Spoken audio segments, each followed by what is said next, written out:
Hello Priyan, আসসালামু আলাইকুম। এই প্রথমবার আমার বাপের বাড়ি আসা আমি নিজে রান্না করতে বসলাম, তাও আবার গরুর মাংস আর খিচুড়ি।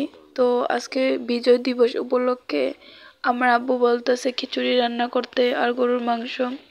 তাই আব্বু সকাল সকালে যাইয়া গরুর মাংস নিয়ে এসে আর সাথে নতুন আলুও নিয়ে এসে, তো আমাকে বললো একটু রান্না করতে।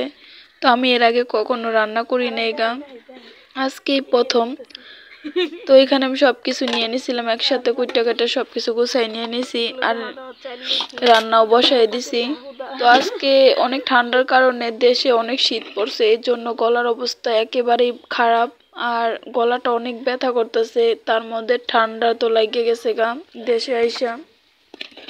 আর এই তো আমি সব কিছু রান্না বসাই দিছি, গরুর মাংসটা আগে তাড়াতাড়ি করে বসাই দিলাম। তার মধ্যে বিকালে ভাবছিলাম একটু কনসার্ট দেখতে যাব, তো তাই আমি এই রান্নাগুলো একটু তাড়াতাড়ি করে করতে চাইছিলাম। কিন্তু আমি জানতাম না যে লার্কি চুলায় তাড়াতাড়ি রান্না হয়ে যায়, যেহেতু আঁচটা দুমদুমায় জ্বলতেছে এর জন্য।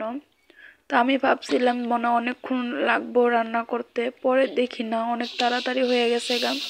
আমি প্রথমে এই মুগ ডালগুলি ভাজা আমাদের চালের সাথে মিক্স করে নিছি।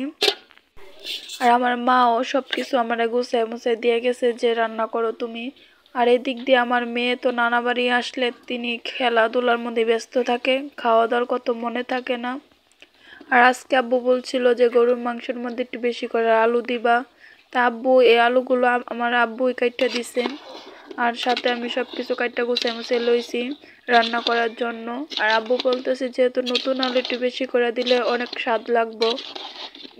আর মাংস, গরুর মাংস, তাও গেরানে গেরানে তো আলু টুক খাওয়া যাইব, এই চিন্তা করে আমি আবার নতুন আলু টুক বেশি করেই দিছি। গরু মাংস হওয়ার শেষে আমি খিচুড়ি টুক বসাই দিলাম, যেহেতু খিচুড়ি তাও আমাদের 3 জন মানুষ, তো 3 জন মানুষে আমাদের আমি যাতে 2 বেলা খাইতে পারি এই চিন্তা করে আমরা রান্না করতে বসছি। তা আমার আম্মুই রান্না করার জন্য এগুলো সব মাইপা দিয়ে গেছিল।